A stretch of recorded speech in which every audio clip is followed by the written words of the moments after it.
Real estate segment में marketers की सबसे बड़ी गलतियां क्या होती हैं? रियल एस्टेट सेगमेंट में सबसे बड़ी जो 3 मेजर गलतियां होती हैं, सबसे पहला है लीड की जो नर्चरिंग है। वो बहुत सारे रियल एस्टेट के केस में जहाँ पे मैंने इसको क्लोजली ऑब्जर्व करा है वो बहुत ही डिस्टॉर्टेड है।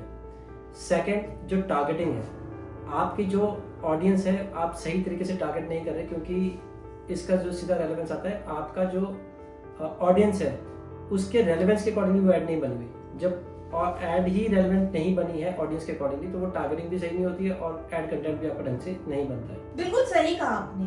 अब आप मुझे ये बताइए कि अगर हमें अपने एड्स को ज्यादा रेलेवेंट बनाना है तो उसके लिए हमें क्या स्टेप्स लेने चाहिए? उसके लिए जो सबसे इम्पोर्टेंट है, सबसे पहले आप अपनी ऑडियंस को समझेंगे।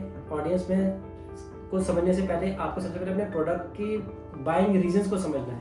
अगर आपको आपके बाइंग के रीजंस पता है कि लोग किस किस रीजन से बाय करते हैं, उनकी क्या क्या स्पेसिफिक रिक्वायरमेंट्स होती हैं, क्या ऐसे स्पेसिफिक चीज़ें हैं जो उनकी साइकोलॉजिकल या इमोशनल नीड को या फाइनेंशियल नीड को फुलफिल करती है, तो आप वो कंटेंट पीस ऑफ कंटेंट बना पाएंगे। और उसका एज ग्रुप, उसका जेंडर, उसके डेमोग्राफी, उसके जैसे हम साइकोग्राफी सेगमेंट की बात करते हैं तो वो आप इसको डिज़ाइन कर पाएंगे। और अगर आप इस चीज़ को ढंग से कर पाते हैं, फिर आपको जब इसकी समझ हो जाएगी तो आपको ऑटोमेटिकली आपके ऑडियंस की समझ में भी आ जाएगी क्या मुझे इसको दिखाना किसको है, किस पर्टिकुलर एज ग्रुप को दिखाना है।